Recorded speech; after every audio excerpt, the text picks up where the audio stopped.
and wacky few months. And this week probably is a great summation of how nuts this week is. And so, if you are a law abiding person, a rules abiding person, this week should just drive you crazy. I'll get into that for sure. Hey, everybody, welcome back to the Rant Network. I'm David Solomon. I'm usually here with Stuart Brisgell, who is away this week and will be back next week. We bring you unfiltered, uncensored conversations on a wide range of topics. This podcast is dedicated to giving you the platform to express your opinions, share your thoughts, experiences, and ideas, and hear from a variety of perspectives and honest opinions. Join me today as I dive into the latest news, a little bit of pop culture, maybe not much politics, but the craziness, the absurdities that is in our society's deep-seated issues. So buckle up as we get into today's rant. So I started by saying and talking about law abiding, rules abiding. And if you take the majority of people living in our society today, that's what we are. Okay. All right. On the highway, you might say you're going to go instead of 50, you're going to go 55, maybe 60. That doesn't make you a rules breaker. Yes, if you want to read it to the letter, no problem. But when I talk about highways and you have those cameras now, if you go a kilometer or a mile over, you get a ticket, you get a fine. And that's what our society is starting to see more and more of. But apparently, excuse me, and apparently it's there are rules out there that don't apply to everybody. On Wednesday, I want to thank everybody for those texts and emails and comments that I got about this past week's rant about Claudine Gay and her forced resignation and proof that she was incompetent. Incompetent as a faculty member, incompetent as the president of Harvard, incompetent representative of the most prestigious university, call it in the world. Incompetent. Because she's a rules breaker. That's exactly what she is. She broke the rules. Okay? She broke the rules.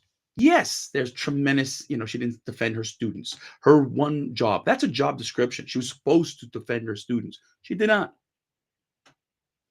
She plagiarized. Now, folks, I teach at McGill University. I went to university. I got 2 degrees. Don't applaud me. That's not the point. But in each and every time that I was at university, as a student and as a lecturer, plagiarism is a big, big no-no. And I remember when I was at university and I had a paper and I didn't cite it properly, I was called into the professor's office and was given a good scolding. He said, listen, this paper is missing. It's not properly cited. And in general, you should be facing a punishment. I'm giving you a warning. Don't do it next time. I appreciated that. And I was in my master's. I was 43. It had been a long time since I'd done a paper like that. And I got a pass. I got a warning, but a stern one. And a reminder that if I did it again, there'd be a severe punishment. When you go to university, whether you're a student or a faculty member, plagiarism is as big a no-no as anything else.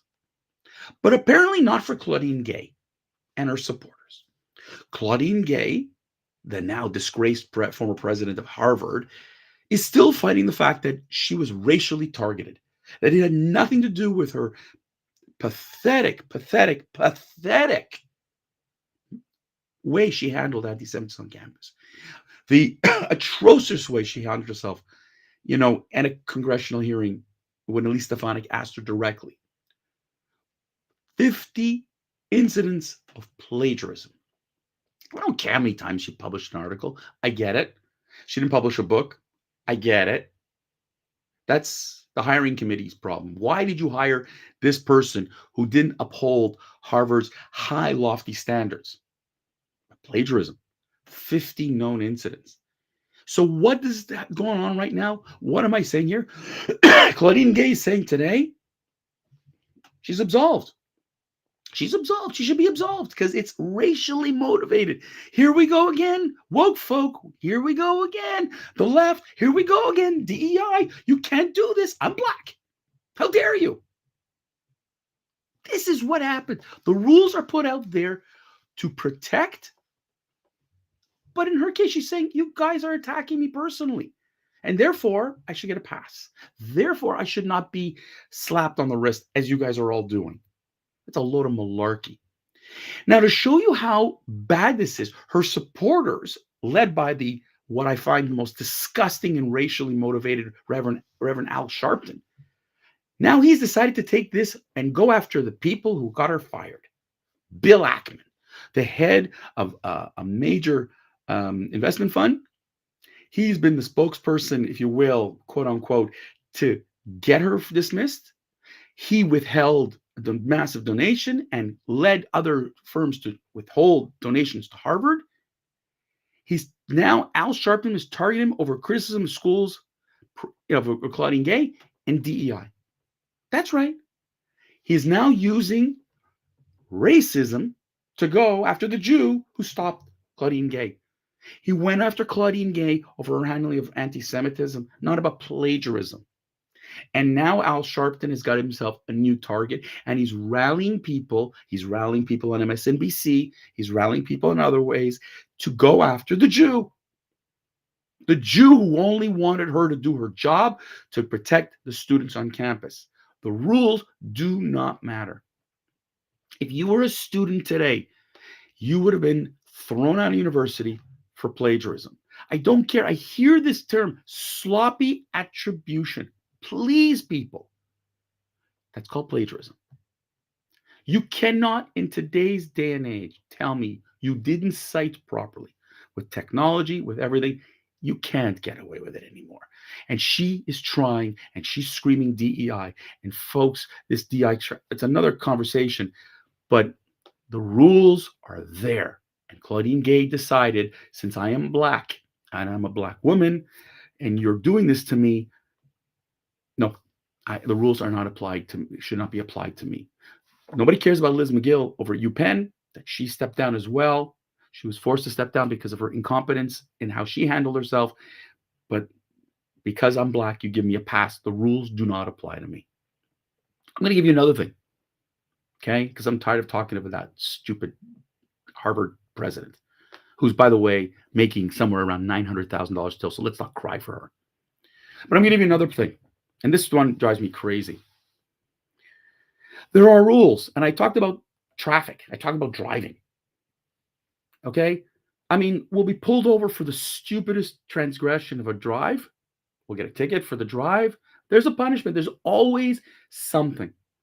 But it would seem that if you live in cities like Toronto, New York, and other cities, and you are a pro-Hamas protester, and you disrupt traffic, or better yet, disrupt people from getting to their flights at a New York airport, or better yet, you actually flew drones and stuff over an airport, which is against the law. It doesn't matter. That's right. It does not matter. Oh, and by the way, if you intimidate people, that apparently doesn't matter either. A Jewish family faced this incredible anti-Semitic harassment at a mall when a teen wore an IDF jacket, an Israeli Defense Force jacket, at the mall.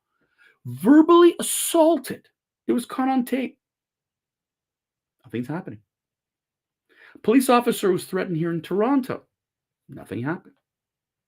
So it seems to be that it doesn't matter that if you are a pro-Hamas supporter, and I don't want to hear this, oh, but they're pro-Palestinian. No, ladies and gentlemen, do not confuse yourself that these protests are not, if you are a pro-Palestinian, you call for a two-state solution. You do not call for death to Jews. You don't call from the river to the sea. You don't call for intifada. That, ladies and gentlemen, is pro-Hamas, and that is intimidation. That is racism at its heart, at its core, and it's hate speech. We have laws against them. Why are we not applying these laws? Well, you have DAs in the United States who are these are petty crimes, and they don't want to be annoyed by these petty crimes. They don't want to be annoyed by the fact that, I don't want to deal with this kind of crap. All right, it'll go away. And for many on the left, this is their base of voters. So whether you're the mayor of Montreal, whether you're the mayor of New York, whether you're the mayor of Toronto, your base are these lawbreakers. We won't do anything.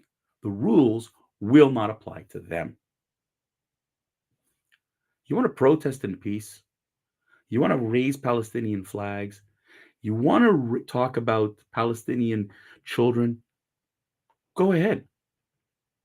But what these protesters have done, these intimidation tactics, this disruption, okay, the disruption of day to day is against the law. We have rules, but the law enforcers aren't enforcing it. The mayors don't care.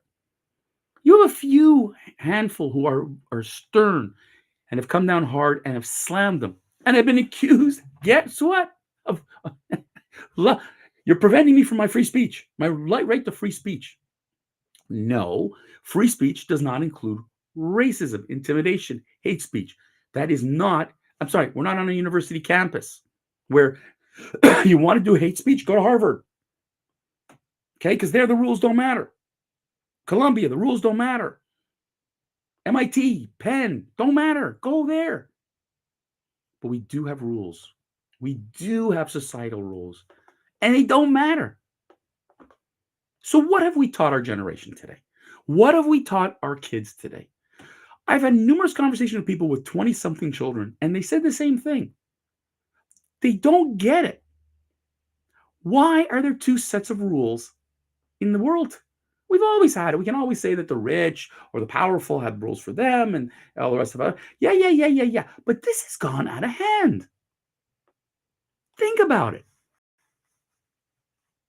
We have the most powerful president of a university telling everybody, can't touch me. You can't touch me. I am black, therefore I'm immune. And her supporters are telling you that. The rules of plagiarism don't matter. And you have all these protesters who are simply doing day to day the same and then going, actually, not even the same, they're increasing the level of intimidation, and the law doesn't stop them. Is it any wonder why Gen Z is like completely and utterly confused? Why millennials are scratching their heads? What are we going to tell the next generation? Oh, by the way, when you know, when you go off to university, um, you could plagiarize maybe if you're of a certain persuasion or of a certain this, and you can cry racism. But so if you're white, pretend you're something else so that you don't get caught up in. This is what we're creating, or worse, go smash somebody's windows. It's not going to matter.